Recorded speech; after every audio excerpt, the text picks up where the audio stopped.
Que así vamos avanzando. Ha sido un privilegio muy especial, mis hermanos, y hoy que estamos acá, más el privilegio de exponer la palabra del Señor en esta noche. Es un honor muy, muy especial. Hermanos, hace algunos años escuché yo del doctor Luis Palau una anécdota cuando él hablaba acerca de la Navidad. Y algo así como acá, ustedes tienen un lugar donde guardar los abrigos. Se celebraba una reunión especial y ellos tenían un cuarto donde guardar los abrigos y cada uno que iba llegando, pues era la celebración de el nacimiento de un bebé y ellos estaban celebrando ese nacimiento por el cumpleaños que ya había llegado y todos los abrigos los iban poniendo en un lugar especial. Cuando llegaron todos los invitados y se decidieron a empezar la fiesta, a alguien se le ocurrió preguntar, bueno, ¿y dónde está el bebé? El que se está celebrando el cumpleaños. Y entonces todos empezaron a ver dónde estaba el bebé y el bebé no apareció por ningún lado. Y los papás asustados, afligidos y la mamá llorando. A alguien también se le ocurre, ¿y por qué no revisamos dónde están todos los abrigos? Porque hayan visto toda la casa. ¿Y qué si debajo de todos los abrigos? Ahí estaba el bebé casi ahogado. Lo sacan y la fiesta pues empieza. Esa anécdota la escuché del doctor Palau, porque se los cuento ahora, porque estamos justamente cerca de ese acontecimiento. Y existe en algunas comunidades evangélicas la prohibición de la celebración y en otras comunidades también evangélicas la libertad de celebrarlo, pero donde se pierde totalmente el sentido de la celebración de Navidad.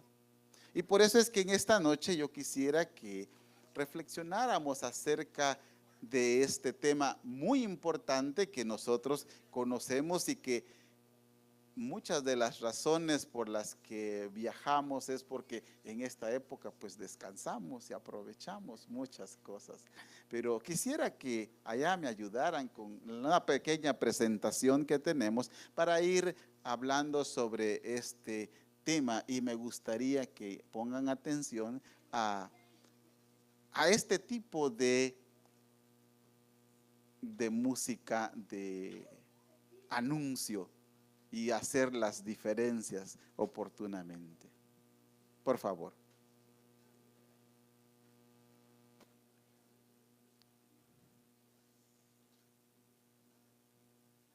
Solo vamos a esperar el sonido porque Ah, cosas modernas que tienen a mis duendes trabajando.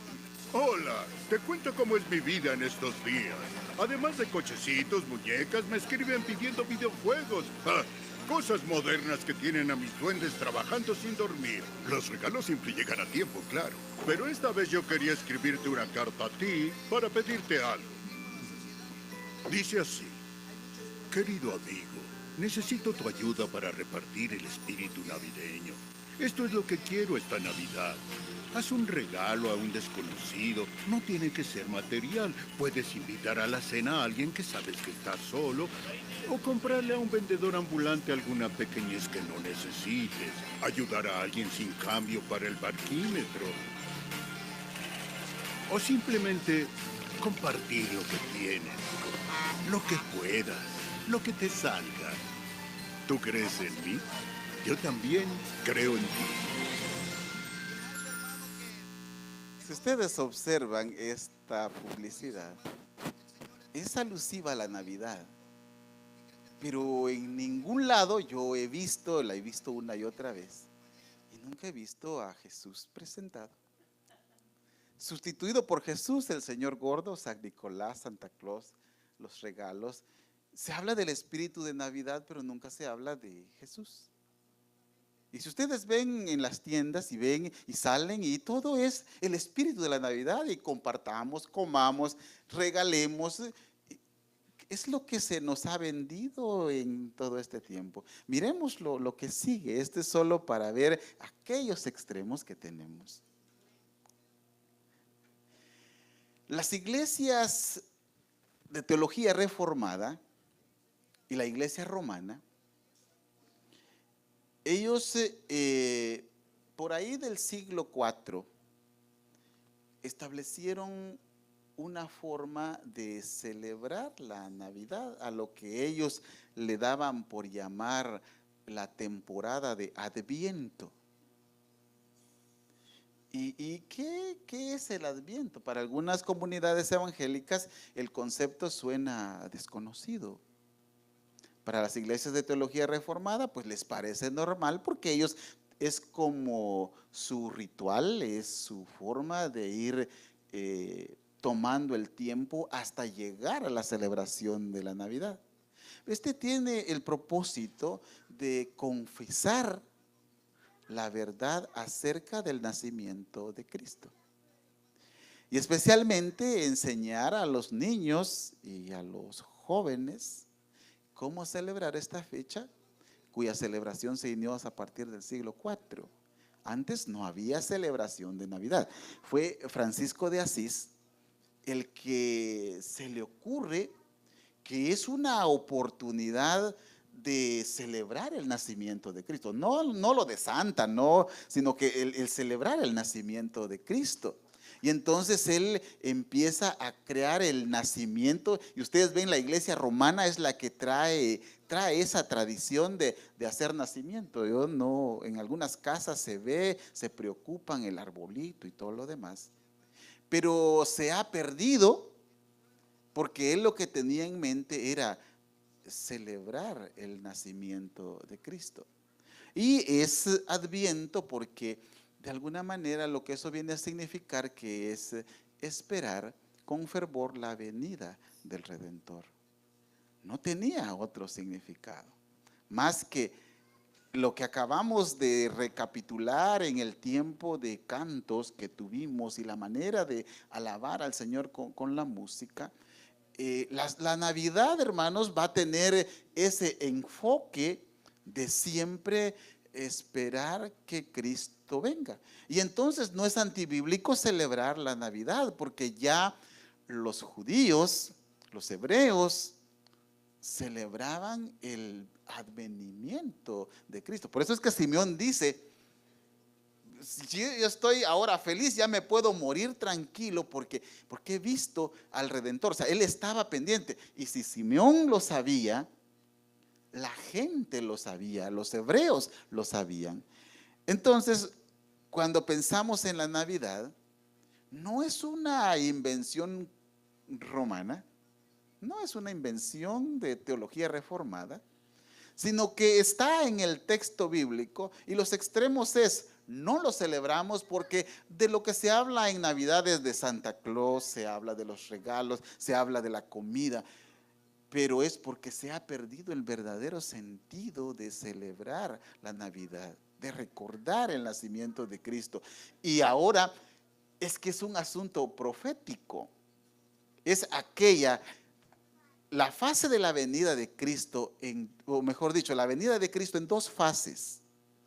La venida de Cristo que esperaban en el Antiguo Testamento al nacimiento, y de ahí que ustedes recuerdan que los discípulos estaban preocupados que quién iba a tomar parte en el reino, quiénes iban a estar a la par, porque ellos creían que esa fase de la venida de Cristo instauraría el reino y salvaría al pueblo de Israel. Pero Jesús dice: no, esta es la primera fase y entonces tengo que hacer otro ministerio, y cuando se haya concluido entonces voy a regresar otra vez. Entonces la Navidad va a tener que ir no solo proféticamente al nacimiento, sino que va más allá, y luego el retorno para poder instaurar su reino. Y es ahí, si podemos pasar entonces, solo para dejar en nuestra mente la imagen de la primera fase de la Navidad es el que nosotros recordamos ahora o en esta fecha. Obviamente, por el tipo de ambiente que se vivía, algunos creen que tuvo que haber sido octubre, no estrictamente esta fecha, pero la época y el tiempo no importa mucho, sino más enfatizar en que esta es la primera fase del advenimiento, de la venida de Cristo. Y los judíos lo esperaban, los hebreos lo esperaban, estaban pendientes de ello. Sí sabían, por eso es que el contexto, al ver los evangelios, uno ve esa circunstancia. Pasamos al otro. La otra imagen, esta imagen, es la que a nosotros ahora pues va a tener un sentido profético. No tanto en la acepción del concepto algo que no se sabía, sino más en el concepto de exponer lo que ya se sabe y que está escrito y que ahora entendemos. Esta es otra imagen. Si ustedes ven aquel bebé y ahora esto es diferente. Ahora sí, quisiera que pongan atención, quisiera que veamos el otro video que está ahí, porque me gustaría que ustedes con esto, ustedes regresen y podamos escuchar, y si podemos cantar, entender lo que ahí va a venir, vamos a verlo. Para poder entrar y ver esta parte.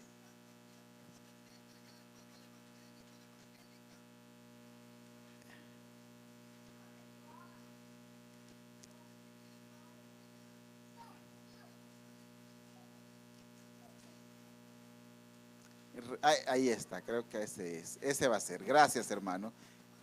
Hoy, y van a buscar en su Biblia, porque, oiga, el sonido, por favor. Y busquen en su Biblia, mis hermanos, y no es casualmente. El Espíritu del Señor guía, y nuestro hermano leía justamente este texto, y yo no había hablado con él. Pero oigan esto.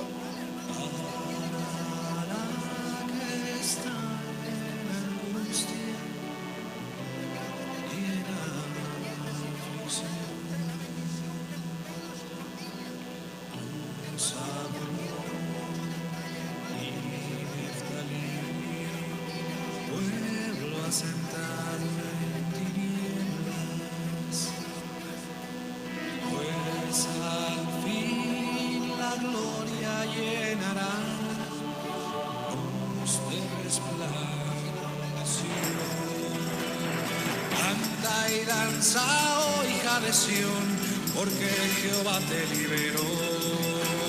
Levanta canción y gózate ante él y da gritos de júbilo. Canta y danza, oh hija de Sión, porque Jehová te liberó. Levanta canción y gózate ante él y da gritos de júbilo. El celo de Jehová hará esto, el celo de Jehová hará esto.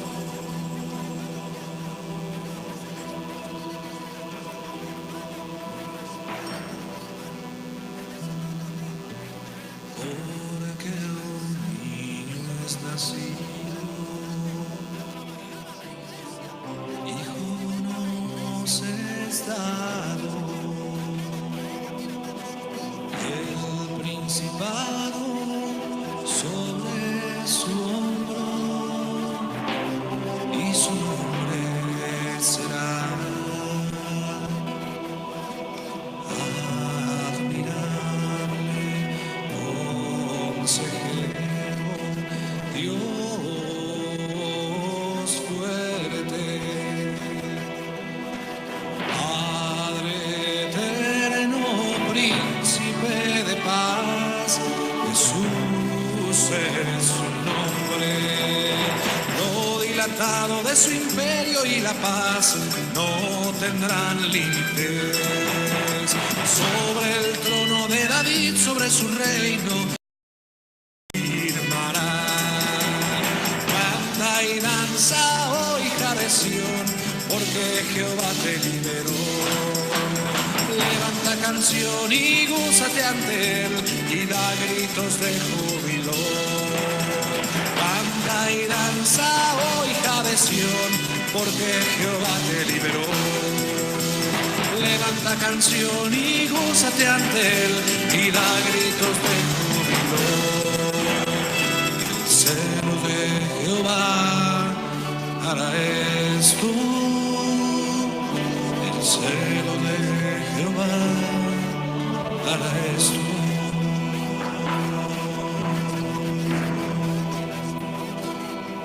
Amén. Amén.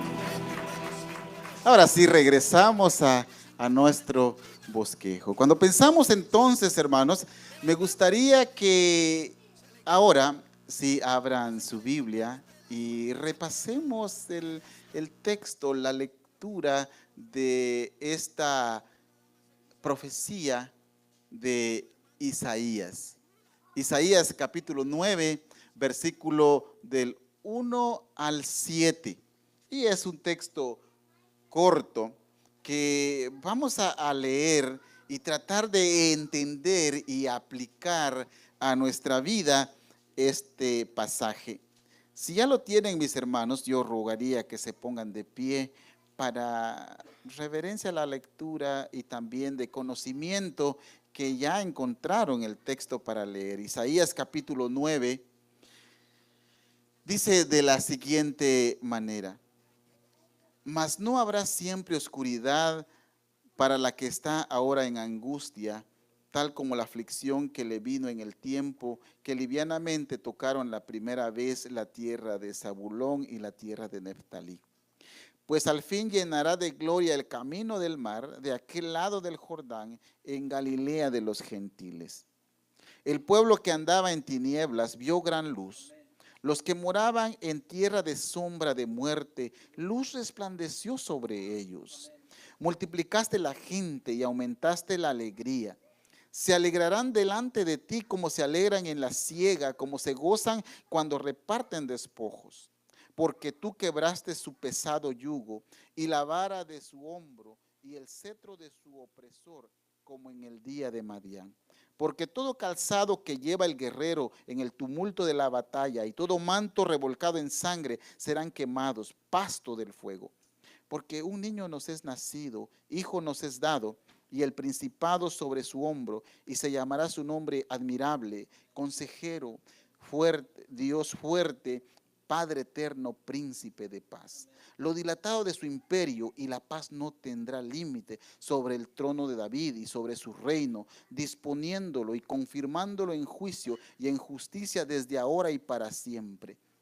El celo de Jehová de los ejércitos hará esto. Pueden sentarse, estimados hermanos, pueden sentarse. Hermanos, cuando nosotros pensamos en la Navidad, siempre he creído que quizás un 75% de nuestros recuerdos, el 75% de nuestro conocimiento, siempre va a estar en lo evidente, lo que la tradición, lo que el mercado, lo que la publicidad nos ha traído. Y quizás un 25% de las comunidades evangélicas somos los únicos que estamos tratando de enfocar el verdadero sentido de la Navidad. Y por eso en esta noche, mis hermanos, la intención es regresar al texto bíblico y pensar en que esta actividad de fin de año pueda tener sentido y el sentido correcto, y que nuestra celebración de Navidad realmente esté enfocado a lo que el texto bíblico nos quiere enseñar. Y entonces pensaba que la esperanza fundada en el próximo reinado de Dios debe ser la razón de que nosotros podamos celebrar la Navidad.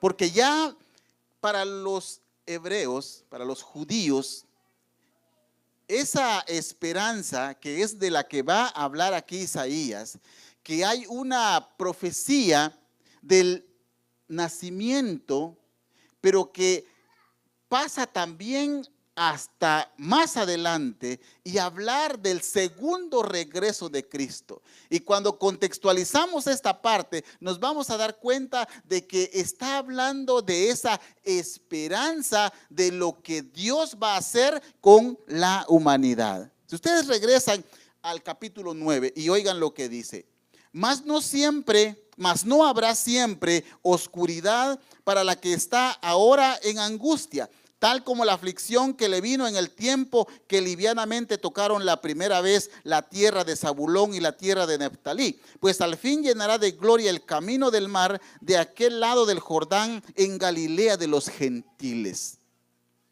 ¿Qué significa esto? ¿Qué estaba pensando el profeta Isaías? Sucede, mis hermanos, de que si ustedes regresan al capítulo 6, Isaías habla de esa visión que tiene de Dios cuando muere el rey Usías.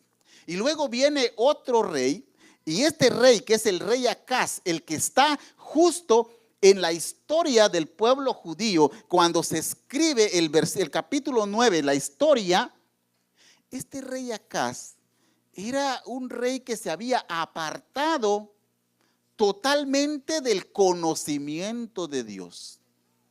Y entonces el pueblo judío, como nos pasa a nosotros también, cuando nos apartamos de Dios, la aflicción empieza a llegar.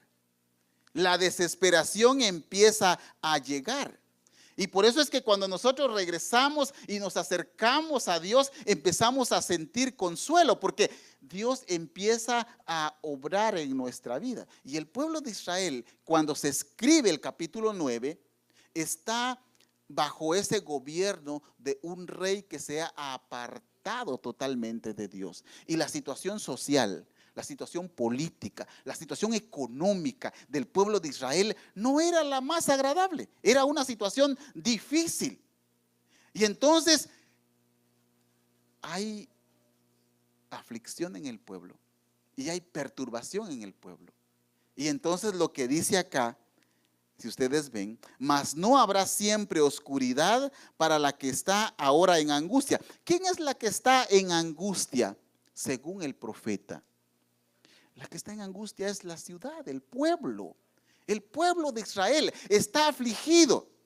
No sabe qué hacer porque todo pareciera ser que viene de cabeza. Y dije yo, contextualizando, pareciera ser que está hablando con nosotros ahora. Pareciera ser que hoy se está dando porque vemos. Y esto me trae el recuerdo hace 10 años, 15 años, cuando uno pensaba en Estados Unidos y uno decía, bueno, vamos a un lugar seguro, tranquilo. Ahora cuando salimos de allá, decimos, no vaya a ser que en el aeropuerto una bomba o algo pase. Es que ya empiezan las circunstancias a ponernos en preocupación.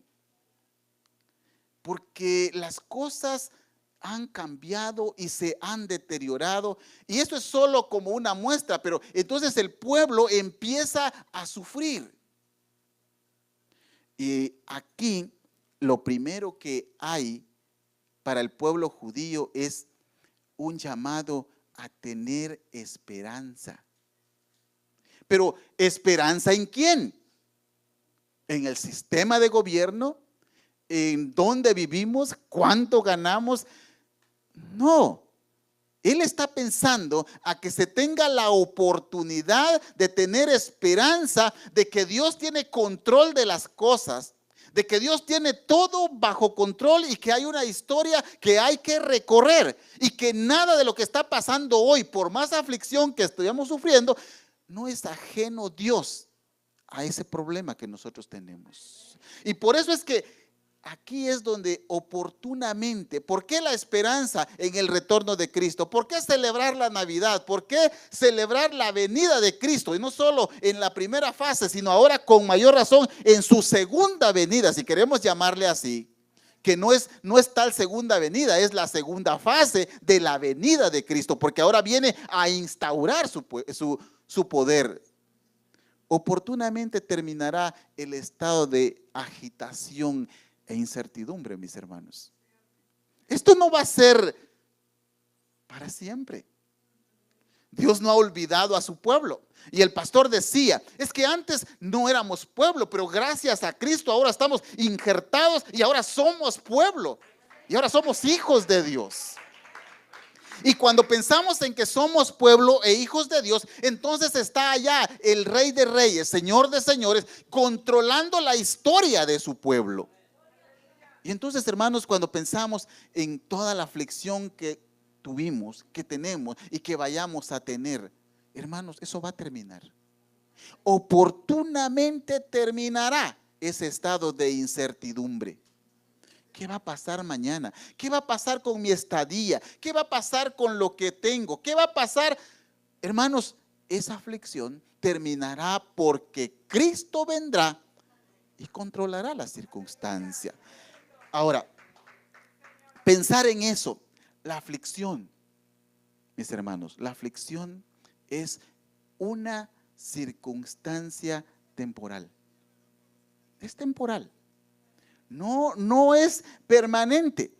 Si fuera permanente, no lo soportaríamos.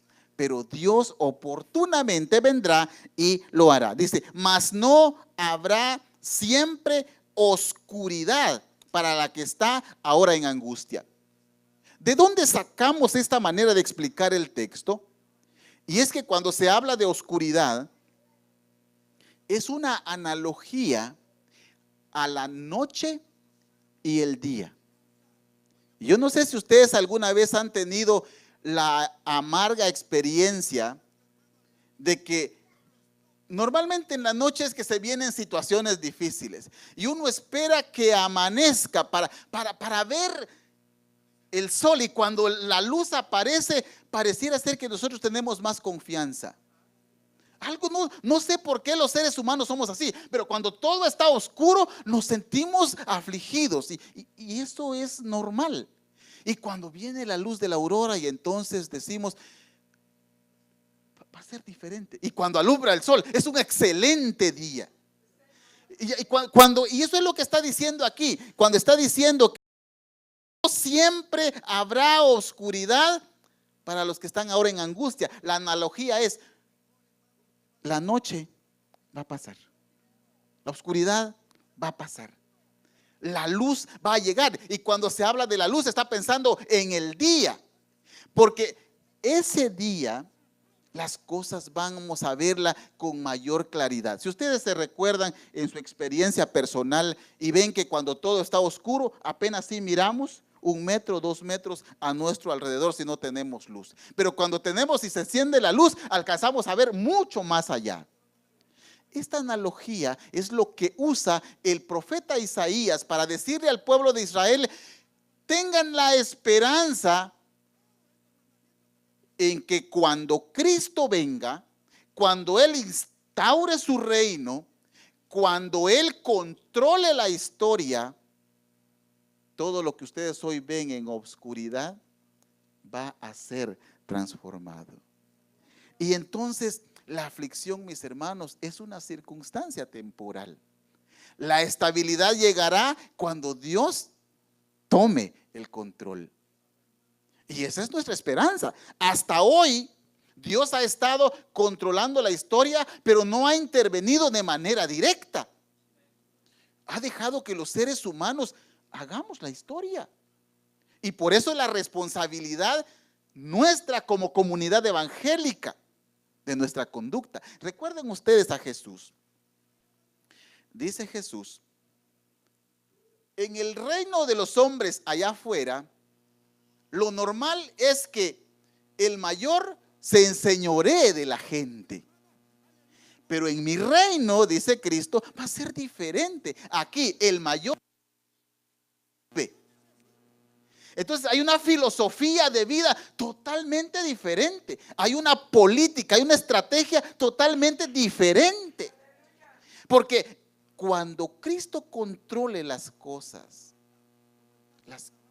vamos a tener experiencias que nunca nosotros hemos experimentado, porque hoy los seres humanos somos muy egoístas, y egoístas en el sentido equivocado de que no me importa pararme sobre alguien con tal de alcanzar lo que yo quiero, y entonces no me importa lastimar a las personas.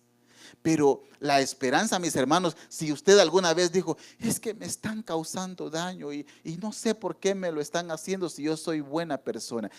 Hermanos, ese tiempo de aflicción va a pasar, y no se mueva de donde está sirviendo, no se mueva de donde está bendiciendo a la gente que usted tiene a su alrededor, sino mantenerse estable, porque la estabilidad llegará cuando Dios tome el control. Otra cosa, el paganismo y la religiosidad va a concluir. Hoy usted puede pensar, es que la Navidad solo es dinero, solo es consumismo, solo son regalos, y que comer, que cenar, que regalar. Si usted yo no tengo para regalar, entonces como que no hay Navidad. Algunos, si yo no tengo para comprar el estreno, porque en la cultura nuestra, por lo que vemos en Guatemala, hay que comprar el estreno, pues, porque si no hay, entonces no hay Navidad. Pero hermanos, lo que está diciendo acá es que esa mentalidad que nosotros tenemos es equivocada, porque esa no es la Navidad. La Navidad es esperar el retorno, la esperanza en que Cristo es el Rey del universo y controlará todas las cosas. Entonces, tampoco se preocupe, es que esos paganos, esos religiosos, pues dejémoslos, al final en la gracia de Dios pueden ser alcanzados, y si no son alcanzados, no podemos nosotros cambiar a las personas. Es el Espíritu de Dios el que cambia a la gente. Y entonces nosotros no revisamos esa conducta, sino nos concentramos en la esperanza de que Cristo viene, y viene pronto. Viene pronto. El otro asunto, mis hermanos, es que el conocimiento será absoluto acerca de Dios. Hoy nosotros entendemos poco de lo que Dios es. Pero cuando Él se manifieste, cuando Él esté controlando, entonces nuestro conocimiento, y de ahí viene otra vez la aplicación de la analogía de la noche y el día.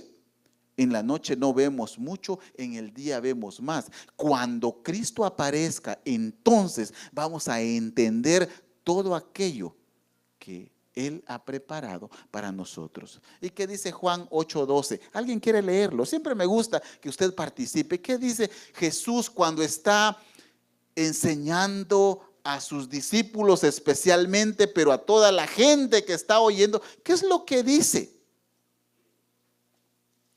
Alguien lo tiene y lo lee en voz alta. Juan 8:12.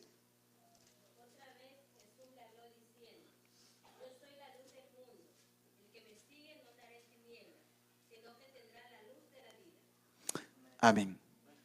¿Y qué significa entonces que Jesús es la luz?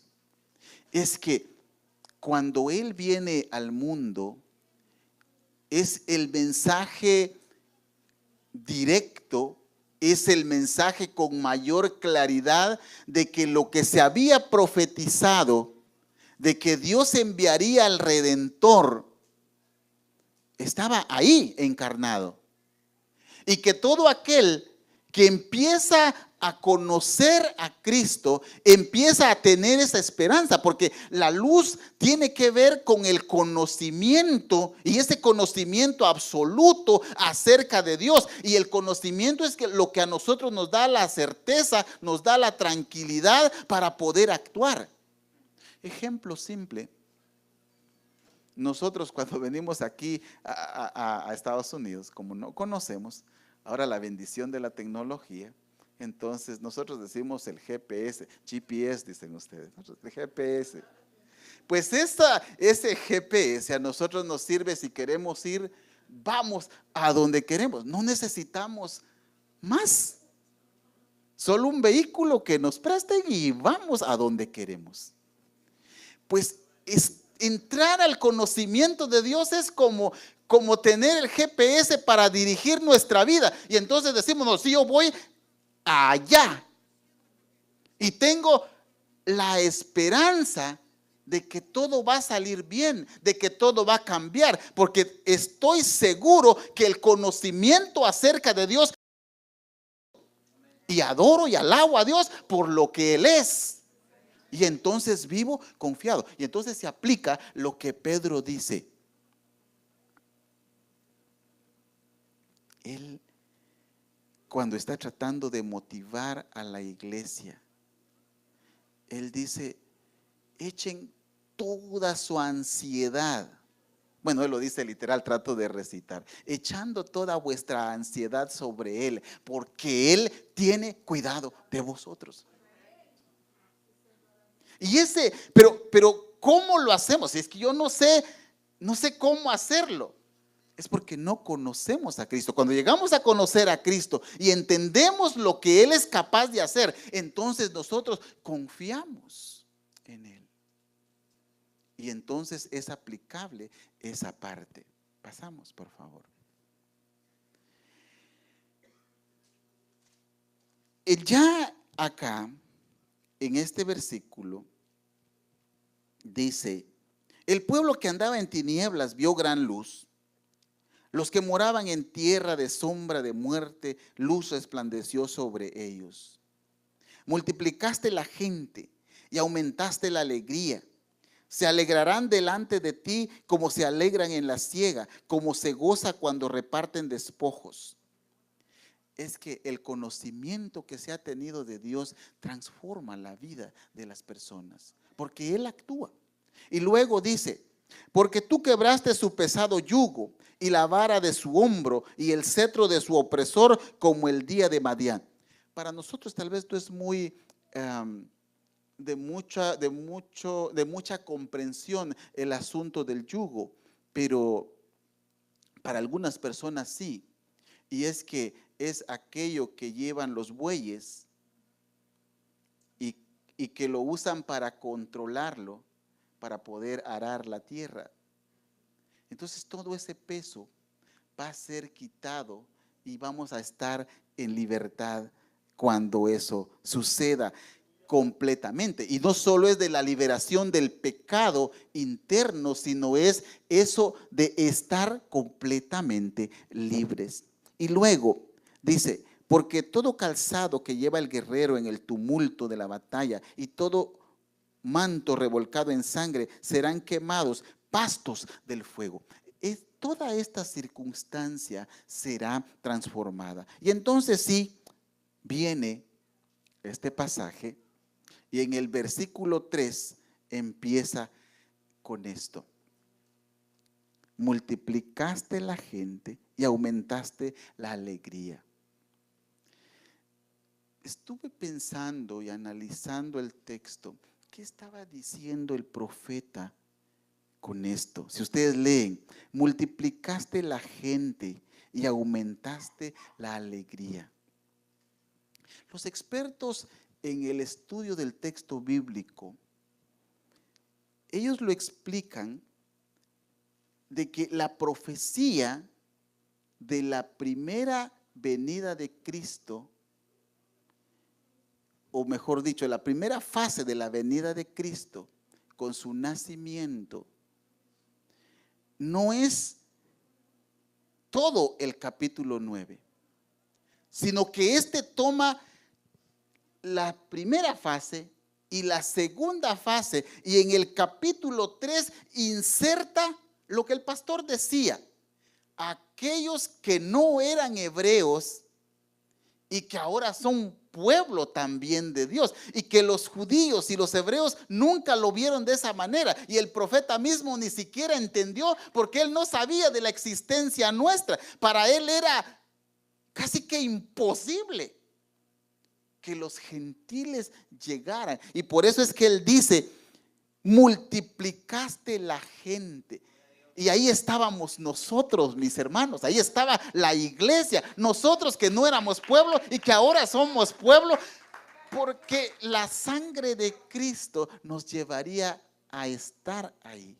Entonces, hermanos, es aquí donde la esperanza fundada en el próximo reinado de Dios visualiza un estado de prosperidad. De prosperidad. ¿Por qué? Porque va a haber más gente de lo que los judíos mismos pensaban, que ellos se habían encerrado, que como eran el pueblo elegido, nadie más iba a estar. Y de ahí el conflicto con Pedro, el conflicto con Pablo, cuando se universaliza la evangelización acerca de Cristo. Y les dicen, es que no es posible, tienen que circuncidarse, tienen que cumplir con todo. Y Pedro dice, yo nada inmundo he comido, ¿cómo te atreves a que yo coma de eso? Pero Dios le dice, no, las cosas no son así. Mi pueblo va a crecer y ese pueblo somos nosotros. Y entonces cuando nosotros celebramos la Navidad por estas declaraciones, mis hermanos, que si no hubiera sido por la venida de Cristo, si no hubiera sido por el nacimiento de Cristo, pues nosotros no estaríamos aquí. Y entonces esta promesa, mis hermanos, dice, multiplicaste la gente y aumentaste la alegría. No es más que el profeta visualiza un estado de prosperidad. Y hermanos, la reproducción y la alegría es algo que Dios ha planeado para nosotros. Y entonces se nos empieza, si ustedes se dan cuenta, ya no es lo mismo. La aflicción que el pueblo estaba viviendo, ahora se le están abriendo los ojos y se le dice, no todo el tiempo, también va a venir prosperidad. Y entonces la aflicción que tenemos, bueno, esto es temporal, las cosas van a cambiar.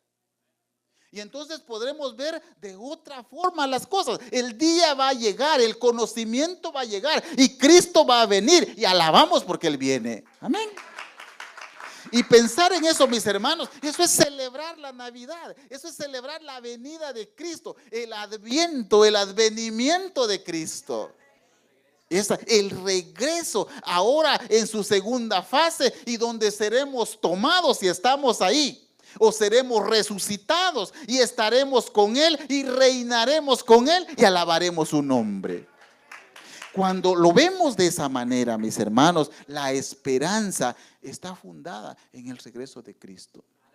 Y por eso es que el Apocalipsis dice, sí, ven, Señor Jesús. Porque Juan había entendido que esto es lo que va a pasar. Y entonces, hermanos, sigue diciendo el profeta, se alegrarán delante de ti como se alegran en la siega, como se gozan cuando reparten despojos. Las figuras aquí usadas, hermanos, tal vez no son muy familiares para nosotros, porque ¿cuándo es que nosotros repartimos despojos? Todo lo contrario, nos despojan a nosotros. Nosotros no repartimos despojos. El asunto, mis hermanos, es que cuando salían los reyes a la batalla y vencían a los pueblos, entonces el botín que quedaba con todos los militares, le llamamos nosotros, soldados les llamaban entonces, de lo que estaba se repartía. Y se imaginan ustedes la fiesta en la repartición del botín. Es como cuando nos pagan la quincena y tenemos los dólares en la mano. Entonces esa prosperidad, mis hermanos, es lo que está prometiendo el profeta para el pueblo de Israel y para nosotros ahora, mis hermanos, que somos pueblo de Él. Y oigan lo que dice también, porque tú quebraste su pesado yugo y la vara de su hombro y el cetro de su opresor, como el día de Madián. Jesús dice, y conoceréis la verdad y la verdad os hará libres. Y entonces alguno ha dicho, bueno, entonces derroquemos a los gobiernos, pues. Y Jesús no estaba pensando en lo absoluto de esto, sino estaba pensando en esto de que podamos nosotros tener el conocimiento pleno acerca del Dios creador, el Dios soberano, el Dios grande, y poder adorarle a Él con esa libertad. No habrá nada que nos esté obstruyendo. Una cosa que yo he experimentado, y es en mi propia vida, mis hermanos, que uno adora a nuestro Dios cuando uno está convencido, satisfecho y seguro de que Dios está escuchando nuestra plegaria. Pero cuando nos hemos equivocado o nos hemos apartado, tenemos miedo. No es que Dios no está cerca de nosotros. Nosotros tenemos preocupación porque nos sentimos culpables. Pero Jesús vino para limpiarnos de toda maldad. Si confesamos nuestros pecados, dice Juan, Él es fiel y justo para perdonar nuestros pecados y limpiarnos de toda maldad. Y entonces nosotros podemos tener esa libertad. Y el escritor a los Hebreos dice: acerquémonos pues confiadamente a la presencia de Dios. No por nuestros méritos, sino por Cristo. Y esto es lo que Él está diciendo acá. Y de manera literal, para el pueblo judío, va a ser así. Y para toda la humanidad será así. Y entonces habrá libertad. Y luego lo que dice versículo 4 y luego versículo 5, porque todo calzado que lleva el guerrero en el tumulto de la batalla y todo manto revolcado en sangre será quemados pastos del fuego. Es decir, ya no van a haber guerras. Todo esto va a cambiar. Esto va a ser totalmente diferente. Y hermanos, cuando celebramos la Navidad, no pensamos en la comida, no pensamos en nada más, o no deberíamos, mejor dicho, pensar en nada más, sino pensar que Él viene y por eso nos alegramos y por eso vivimos y por eso le adoramos. Y entonces esto es una celebración digna para adorar a nuestro Dios, pensando en esa parte. Pasamos, mi hermano. La esperanza, hermanos, fundada en el próximo reinado de Dios, se basa en el nacimiento y ejercicio del gobierno de Cristo. Vean ustedes lo que dice el 6 y el 7. Y ahora sí, vean lo que dice. Porque un niño nos es nacido, hijo nos es dado, y el principado sobre su hombro, y se llamará su nombre admirable, consejero, Dios fuerte, Padre eterno, príncipe de paz. Pero esto no pasó, mis hermanos, cuando Él vino en su primera fase. No fue así. Si ustedes ven y leen la historia, es diferente. Porque este texto no está justamente en su primera fase, sino va más allá. Porque es aquí donde se está basando no solo en que el nacimiento es la primera parte, pero es más el ejercicio del gobierno de Cristo. Él va a controlar las circunstancias. Y entonces Él dice, porque un niño nos es nacido, hijo nos es dado. Y dice, y el principado sobre su hombro. Es que Él, hermanos, va a ejercer soberanía. Nadie va a estar sobre Él. Él es soberano. Así como hizo el universo con el poder de su palabra, que de la nada es formado todo y separa el agua de la tierra, la luz de las tinieblas, y forman lo que ahora tenemos. Ese grado de soberanía, ese poder, esa forma de ser de Cristo, aún no la hemos visto nosotros. Y el profeta lo que está diciendo es que Él va a ejercer soberanía. Y por eso, si Cristo viniera hoy, nosotros seríamos felices. Porque las cosas se transformarían, diríamos, 180 grados promedio. Un cambio radical. Un cambio que nosotros ni siquiera nos imaginamos. Otra cosa, y es ahí donde tratar de explicar qué significa lo que escribe el profeta. El principado a su hombro tiene que ver con esa soberanía y se llamará su nombre admirable. Lo que eso significa, mis hermanos, es que no habrá oposición con él. Nadie podrá oponerse. Y cuando vamos y leemos el Apocalipsis y entonces vemos que todas las naciones se juntan para ir en contra del ungido, pero el ungido viene y los destruye completamente. A eso se refiere que es admirable, es su nombre. No es un adjetivo, es su nombre. Él es en sí admirable por su poder, por su soberanía. Y eso es lo que nosotros celebramos, y es lo que nosotros anunciamos, y es lo que buscamos cuando adoramos a nuestro Dios. Dice, consejero.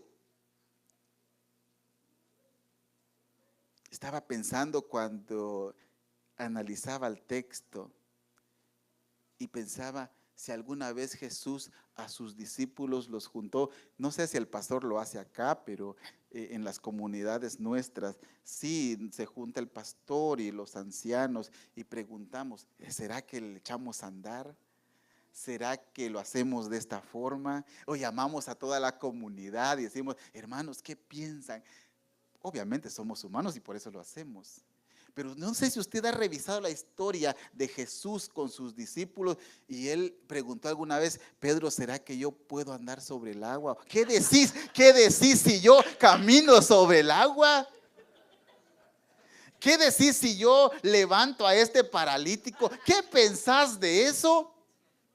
No, si ustedes revisan la historia y él no pide consejo porque la sabiduría es él, está en él. Él es el que es sabio. Y entonces cuando se habla aquí, el profeta lo que dice que es consejero, es porque él reinará, hermanos, con sabiduría. Si nosotros pedimos consejo a alguien es porque creemos que tiene la sabiduría para poder orientarnos. Si recurrimos a alguien es porque sabe. ¿Por qué vamos al médico, mis hermanos? Vamos al médico porque él estudió la anatomía humana y sabe que mi corazón tiene un problema y va a tratar de ayudarme. Por eso acudimos a alguien. Pero en el caso de Cristo, Él es la sabiduría misma. Y entonces por eso es que dice que es consejero, porque nadie a Él le dará consejo. Reinará, hermanos, con sabiduría. Y yo puedo confiar en eso. Si yo puedo confiar en el doctor que me va a operar y que voy a salir bien, imagínense por qué no confiar en Cristo, que Él es consejero. Eso significa su nombre. Cuando leamos ese texto, cuando entendamos ese texto, es consejero. Sí, lo que significa es que si Él dice que las cosas son así, es lo mejor para mi vida. Y entonces celebramos de ese sentido. Y dice, Dios fuerte. Es que Él, mis hermanos, reinará con poder. Así como lo hizo cuando estaba con sus discípulos y están ahí los fariseos, todos los religiosos de la época. Algunas veces nuestras comunidades somos algo así. Y están viendo cómo hacen caerlo, cómo que él caiga. Y él entonces le dice, ¿qué es más fácil según ustedes? Decirle a este, tus pecados te son perdonados, o curarlo. Pero nadie contestó. Nadie contestó. Porque para ellos, decirle a un paralítico que sanara era difícil. Y perdonar los pecados tenía que ser Dios. Y ellos decían, este no es Dios. Ese era el problema. Y entonces Jesús dice, para que vean que el Hijo del Hombre tiene potestad, tiene poder, levántate y anda. Y aquel se levantó y anduvo. Es que, hermanos, Él es poderoso. Algunas veces nosotros experimentamos circunstancias difíciles y nos afligimos porque desconocemos de lo que es capaz de hacer. Nuestra esperanza, esa falta de fe que tenemos, esa falta de conocimiento, va a ser eliminada cuando Cristo venga. Porque entonces le veremos tal como Él es. Y va a gobernar con poder. Y va a actuar con poder. Y nada de lo que aquí está pasando ahora volverá a pasarnos en aflicción. Sino todo lo contrario, será transformado. Y por eso es que cuando hablamos de Jesús, que es, estamos hablando de que Él es poderoso. Y quizás ahora no vaya a sanarlo. Pero es que Él no prometió sanarlo ahora. Él nunca dijo que iba a sanar a todos los que estén en la iglesia. Cuando su gracia está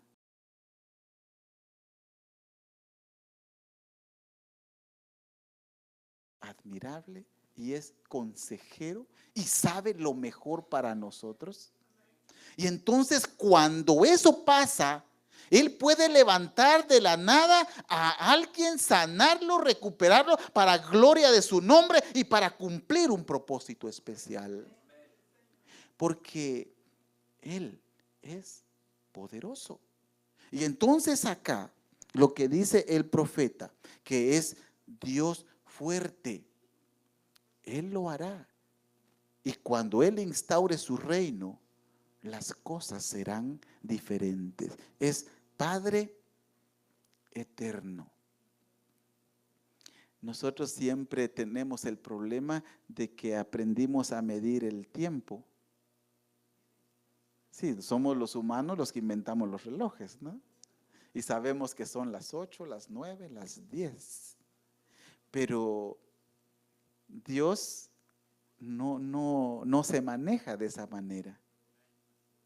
Para Él, dice Pedro, un día es como 1000 años. Y 1000 años es como un día. O sea, qué contradicción. No, lo que pasa, lo que está diciendo es de que no hay tiempo. Para Él no hay tiempo. Y entonces nosotros creemos, son 20 años de sufrimiento. Hombre, es que en el plan de Dios, esto es nada. No es nada. Y entonces, hermanos, nuestra esperanza va y se funda en el retorno de Cristo. Y Él continúa, dice, príncipe de paz. Él va a reinar, hermanos, va a reinar con dinamismo. Él va a hacer todas las cosas nuevas, cosas que no entendemos. Es lo que Él va a hacer. Y entonces, hermanos, la Navidad hay que celebrarla pensando en que el que nació es aquel que es capaz de transformar la historia. Y ahora nuestra esperanza no está como el de los judíos a su nacimiento. Nuestra esperanza está en su próximo retorno, porque Él dijo, yo, pues bueno, me voy. Bueno, nosotros entendemos la historia y Él muere en la cruz del Calvario por nuestros pecados, pero resucita al tercer día, asciende al cielo y promete regresar otra vez.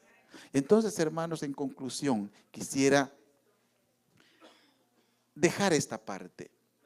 La celebración de la Navidad para los cristianos debe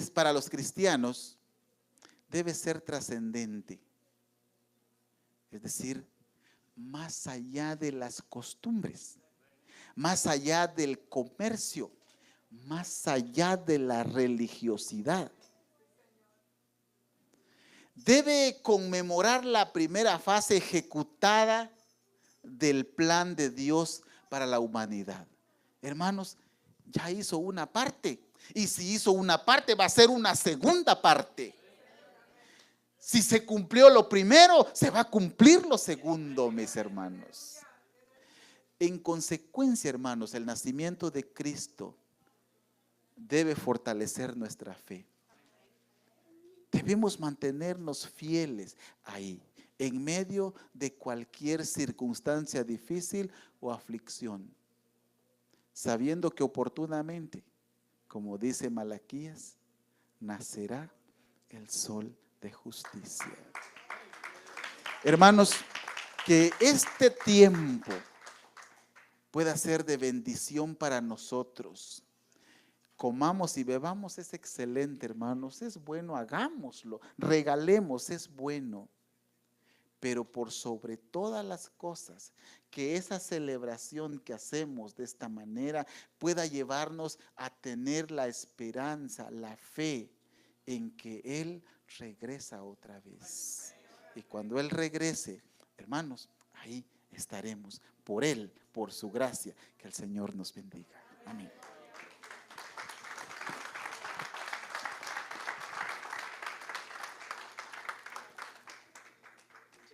Gracias, pastor. Démosle un fuerte aplauso una vez más. Y mientras él estaba hablando, estaba bien conmovido porque mucho de lo que estuve diciendo mientras estaba cantando las alabanzas era casi lo mismo, ¿verdad? Era casi lo mismo, y como le digo, nosotros no contratamos, yo no le dije, mira, predica esto porque esto es lo que yo necesito que prediques, sino que cuando el mismo Gerson, porque fue Gerson el mediador entre él y yo, él me preguntó que algún tema en particular, y le dije, ora y que Dios le ponga eso en su corazón. Pero mientras él estaba hablando eso, me conmovió al punto de que quería llorar, porque este es el tipo de Navidad que deberíamos nosotros entender y comprender. Porque si hay algo que yo creo que a Jesús, y nótese que Jesús no es que odiaba la tradición, Jesús odiaba cuando la tradición se vuelve vana, vacía. Porque cuando Él entra en el tiempo de la Pascua, ¿se acuerdan cuando hace ese látigo y comienza a sacar a medio mundo del templo? ¿Se acuerdan? E imputa a los sacerdotes, la casa levítica, le dice, vosotros habéis tornado mi casa de oración en una cueva de ladrones. Yo creo que eso es lo que el mundo está haciendo, right? Y yo miro esa fatiga, lo miro y no me gusta. Hasta en algunas familias, espero que no le pase eso a usted, hasta en algunas familias compiten a ver quién dio el mejor regalo. ¿Ha pasado o no les ha pasado, no? Pero a ti te dieron un mejor regalo que a mí, no se vale. Y es decir, lo mismo que pasó con la Pascua, se vuelve un consumismo, se vuelve una traición que no salva, no santifica, no redime, no vacua. Pero mientras él estaba hablando de estas cosas, trayendo otra vez la perspectiva, es increíble porque eso es profético. Es realmente, el pesebre está vacío. Si usted tiene un pesebre, tiene que estar vacío. Porque la realidad es que Él ya no está ahí, sino que Él va a volver de nuevo, ¿verdad? Amén. No sé si me va a entender. Y eso nos debe de conmovernos. ¿A cuánto les edificó este mensaje? A mí me edificó. Yo sé que a veces es un poquito difícil. Pongámonos de pie. Yo sé que no hay nada que añadirle al mensaje de nuestro siervo Joel. Y una vez más, demos un fuerte aplauso a él y a toda su familia. Gracias, Gerson, por contactarlo. Pero ahí mismo, yo quisiera, no sé si puedes poner ahí, Alfonso, podrás poner en el programa el libro de Zacarías, capítulo 14. Y si ustedes tienen sus Biblias, y yo solo quiero terminar con este pasaje, ya que creo que es bien propicio a lo que estamos viendo y a lo que estamos viviendo. ¿Cuántos creen que la segunda fase está próxima? ¿Cuántos creen eso? Y es bueno, como lo dijo, segunda fase, porque no es solo venida, son varias cosas y no vamos a entrar en detalles, pero ¿cuántos creen que estamos ya a punto del cumplimiento de esa segunda fase? Yo lo creo. Somos la generación, desde que Roma destruyó el templo y expulsó a los judíos en el año 70 hasta esta generación, somos la única generación que está viendo que el pueblo de Israel regresa a su tierra. Usted es una generación privilegiada. Ahora usted, no, pero es mucho sufrimiento. Pero tranquilo, nosotros tenemos la arca de Noé, que es Jesús. Es decir, esto aflige a los de afuera, pero a nosotros nos anima. ¿Cuántos dicen amén? ¿Verdad? Pero yo quiero que leamos esto, y porque él dijo esta segunda fase, yo quiero que ustedes entiendan, hermanos, especialmente en nuestro pueblo latino, hermanos. Dios mío, gracias a Jesús. Nosotros los latinos teníamos otros dioses raros, estábamos jugando pelota, jugábamos pelota con fútbol con las cabezas de los que habíamos sacrificado. Y viene Cristo y nos injerta y somos pueblo. Tú y yo somos pueblo. ¿Cuántos dicen amén? Los champines son hijos de Abraham. Los ticos son hijos de Abraham. Yo sé que los hasídicos se enojan cuando les digo eso. No, jamás usted, a ver, un ADN. No, Jesús es el perfecto judío, y si él dijo que somos hijos. ¿Se acuerdan cuando Jesús le dijo a los fariseos? No se confíen de que tienen al padre Abraham genéticamente, porque de las mismas piedras yo puedo levantarle una descendencia. Hermanos, aquí estamos las piedras. Veamos esto, porque esto es hermoso, esto es glorioso, esto nos debe de animar. En medio de la aflicción, pueblo hispano, en medio de lo que estamos viendo, la atmósfera política, la atmósfera social, la atmósfera económica, y hermanos, no hemos visto nada, esto es punto, está de estallar, pero en medio de todas estas cosas, que esto sea nuestra consolación, como Simeón, que esa sea como, yo quiero verlo. Y miren lo que dice, leamos solamente versículos, capítulo 14, libro de Zacarías, le di, ¿verdad? Porque Zacarías, capítulo 14. Leamos en voz alta todos juntos. A ver, versículo 1 y 2 y 3. He aquí el día de Jehová viene, y en medio de ti serán repartidos tus despojos. Porque Dios viene a conquistar. Ya no va a venir como el niño en el pesebre. Va a venir ahora como Rey de Reyes, Señor de Señores. Versículo 2, leamos, porque esto lo va a edificar. Aunque no lo entienda, no se preocupe. A veces yo leo la Biblia, no entiendo nada, pero me regocijo. El Espíritu. Versículo 2 dice, porque yo reuniré a todas naciones para combatir contra Jerusalén. Y la ciudad será tomada, Jerusalén. Y serán saqueadas las casas y violadas las mujeres, y la mitad de la ciudad irá en cautiverio, mas el resto del pueblo no será cortado de la ciudad. Dice, después saldrá Jehová y peleará con aquellas naciones como peleó en el día de la... No se preocupe, no vamos a entrar en detalle, no se preocupe. Versículo 4, a ver, leamos juntos, aquí está bien lo importante. 1, 2 y 3. Y se afirmarán sus pies en aquel día sobre el monte de los... ¿Y quién? ¿Y de quién es? ¿De quién? ¿Los pies de quién?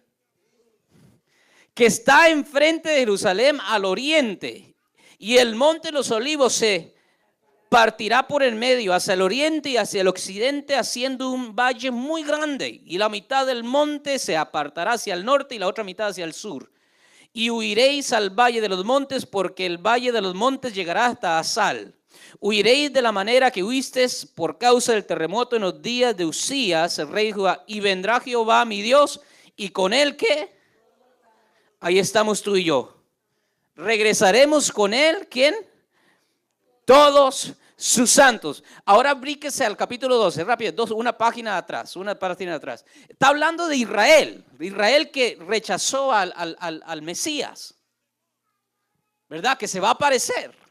Vaya a ver el capítulo 12, versículo 10. ¿Lo tienen?